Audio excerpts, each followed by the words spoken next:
अरविंद साहनी को हम लोग नहीं चिंते हैं, नहीं चिंते हैं अरविंद साहनी। ज्ञान दिलाने आए हम। सारारंजन का बेटा है, गति से विद्यापति प्रखंड का बेटा है। 10 वर्ष पहले उलरे थे जिला परिषद पे, लोग मदद किया था, लेकिन कहाँ थे, हार गए। उसके बाद तू देखने आया, मर गया मेरा जनता की जिंदा है। नगरगामा में जाते थे, अब मोटरसाइकिलों छीन लेता था, 2 चटकन मार कर गया, पैसा कोई रहता सब छीन लेता था। इस विधानसभा चुनाव में आप लोग किसके समर्थन में हैं? हम लोग विजय बाबू के समर्थन में हैं।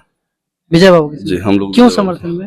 विजय बाबू से हम लोगों को बहुत विकास हुई है, बहुत सारा काम हुई है। मतलब काम का कुछ बखान ही नहीं है। सड़क, स्कूल, नल जल, पुल, ये सब बहुत सारा निर्माण है। बहुत सारा निर्माण हुआ। जी। अच्छा, आप तो युवा हैं, विजय कुमार चौधरी जी का उम्र अगर देखा जाए तो 70 प्लस ही होगा, तो आप किनके समर्थन में? एकदम आंख बंद करके पूछने वाला कोई सवाल ही नहीं है। आप सारारंजन गर्सी से हमसे पूछिएगा, क्लियर है, क्लियर है, कहना ही नहीं है। आप किसी से भी पूछ सकते हैं, जरूरी नहीं है हम बता रहे हो। आप घूम लीजिए चारों तरफ, कहीं पता करिएगा, वही बात है। विकास का दूसरा नाम है हमारे लिए। राजनीति में जो सबसे ज्यादा हमको लगता है 243 में विकास हुआ होगा, वो सारारंजन में ही हुआ होगा, उसके बाद कहीं बिहार में हुआ नहीं हुआ। अच्छा, युवा है तो युवा मुख्यमंत्री चेहरा जो तेजस्वी यादव है वो आपको पसंद नहीं है? कैसे पसंद है? हम यहाँ पढ़े लिखे ग्रेजुएट आदमी हैं, तो हम वहाँ क्लर्क का नौकरी कर रहे हैं, वो नम्मा फेल है, वो जाएंगे मुख्यमंत्री, और मुख्यमंत्री बनने के लिए वो क्या कर पाएंगे, क्या एनालाइज कर पाएंगे? वो इसमें क्या विशेष हम युवा है। युवा होने के साथ साथ सर नॉलेज, हमारी काबिलियत नहीं होगी तो क्या आप भी अगर कर रहे हैं मान लीजिए मीडिया का काम, तो आपकी भी कुछ पढ़ाई लिखाई हुई होगी, वो काम नहीं करते, आप सही से सुचारू रूप से नहीं चला पाते। तो इतना बड़ा राज्य है, उसको चलाने के लिए ज्ञान का भी आवश्यकता है।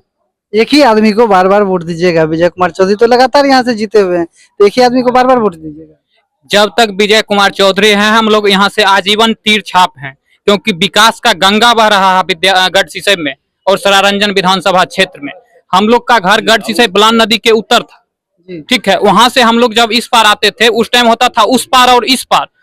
विधायक जी, मंत्री जी इस पार और उस पार खत्म कर दिए हैं। पता ही नहीं है जो हम 1 नंबर वार्ड में है या 15 नंबर वार्ड में है। तो आपका घर जो है नदी के उस पार, तो हम लोग अभी पुल दे दिए। उसके बाद यहाँ से मानिए मैट्रिक के बाद जो भी होता था, कारी सिंह उच्च विद्यालय से पढ़ने के लिए सारारंजन चले जाइए, आरबी कॉलेज चले जाइए, चमथा चले। इंटर करने के लिए क्या होगा, अलग अलग जाना पड़ता था। उससे क्या होता था, लड़की लोग अपना पढ़ाई नहीं कर पाती थी। अभी क्या है, हमारे गढ़सिसई में एक ही जगह से आप इंटर कीजिए, वहीं से 12th कीजिए। इस सब विशेषता, और रोड नली गली का तो कोई गिनत ही नहीं है, जो कितना बना है और बनते रह रहा है, कितना बना और बनते रह रहा है, कोई अंत ही नहीं। बन रहा है, 5 साल के बाद पीटा फिर दोबारा टेंडर हो रहा है, कोई अंत ही नहीं। अच्छा, फिर से सारारंजन विधानसभा में महागठबंधन के उम्मीदवार जो है अरविंद साहनी है, तो उनके समर्थन में आप लोग क्यों नहीं जा रहे? नहीं जा रहे हैं। जो 2005 से पहले जो है ना, बिहार की व्यवस्था जो है से साफ गड़बड़ थी। हम लोग शाम होते जो है से घर से बाहर नहीं निकलते थे। और जब इनकी नीतीश कुमार की सरकार बनी, तो हम लोग बेखौफ 12 बजे रात में भी दलसिंहसराय चल जाते हैं। रात में 12 बजे भी? 12 बजे रात में भी हम लोग। पहले क्यों नहीं जाते? पहले बस छीन लेता था।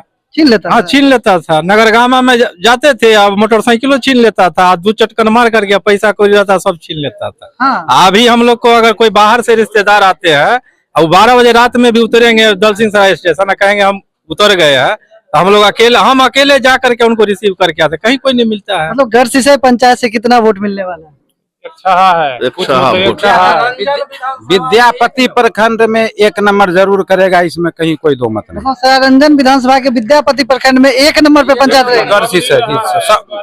इस बार सबसे ज्यादा रहेगा, हो सकता है तो सारारंजन में भी 1 नंबर में भी रह सकता है। टॉप कर रहा है हमारा इस बार, एकदम आंख बंद करके आप जाइए। लीडिंग थे यहाँ से गढ़सिसई से, लेकिन इस बार हम लोग को लीडिंग नहीं रखना, पूरा सारारंजन में कोशिश रहेगा जो गढ़सिसई का लीडिंग 1 नंबर हो पूरा पंचायत। अच्छा, गढ़सिसई में लीडिंग 1 नंबर ये पंचायत हो, तो गढ़सिसई के लिए यहाँ के माननीय विधायक जो है वो क्या किए? जाके वहाँ विद्यालय देख लीजिए। पहले कारी सिंह उच्च विद्यालय था, वहाँ एगो खपरा वाला रूम था, हम लोग 6ठा 7वां में पढ़ते थे तब। अभी जाके देख लीजिए, वहाँ इंटर तक का एकदम सारा व्यवस्थित है। 3 गो शिक्षक थे, वही सब पढ़ाते थे। हम लोग कोचिंग पढ़ के पास किए उसी स्कूल से। मैट्रिक का अगर क्लास चलता था तो 3 दिन 9वां का चलता था और 3 दिन 10वां का चलता था। सही से बच्चा का भवन के कारण ही सही से नहीं हो रहा, लेकिन अभी देखिए भवन का कोई कमी ही नहीं है। अच्छा, सारारंजन के एक बेटा घूम रहे हैं, उनको वोट नहीं? क्योंकि हम लोग विकास के नाम पर देते हैं, जाति पाति के नाम पर नहीं देते हैं, स्वच्छ छवि के लोग के देते हैं, समझे ना। बेटा महिला इससे मतलब नहीं, हम लोग विकास देख रहे हैं। विकास देख रहे हैं? जी, विकास के नाम पर हम लोग। आप किनके धुले आदमी नहीं है। सारारंजन के जो बेटा है वो दूध के धुले आदमी नहीं है। वो आज से 10 वर्ष पहले यहाँ जिला परिषद लड़के गए हुए हैं, तो उनको हम लोग बखूबी जानते हैं। 10 साल से कहाँ उनका बेटागिरी या बेटीगिरी चला गया था। 10 साल के बाद जब उनको अपना मतलब आया था, वो ज्ञान दिलाने आए। हम सारारंजन का बेटा है, अगत्ती से विद्यापति प्रखंड का बेटा जिला है। परिषद 10 बरस पहले वो लड़े थे जिला परिषद पे, लोग मदद किया था, लेकिन कहाँ थे, हार गए। उसके बाद तो देखने आए, मर गया मेरा जनता की, जिंदा है। नहीं आए। नहीं, कभी नहीं आए। अरविंद साहनी इस 5 वर्ष में आए थे? अरविंद साहनी को हम लोग नहीं चिंते हैं, नहीं चिंते? नहीं चिंते हैं अरविंद साहनी को। यहाँ विजय बाबू जिंदाबाद, एक बार फेस टू फेस नहीं। विजय बाबू जिंदाबाद, जिंदाबाद जिंदाबाद। सारारंजन का विधायक कैसा हो, विजय बाबू जैसा हो। विजय बाबू जिंदाबाद। जिंदाबाद कर रहे हैं, आपका क्या कहना है हमारे कमेंट बॉक्स में अवश्य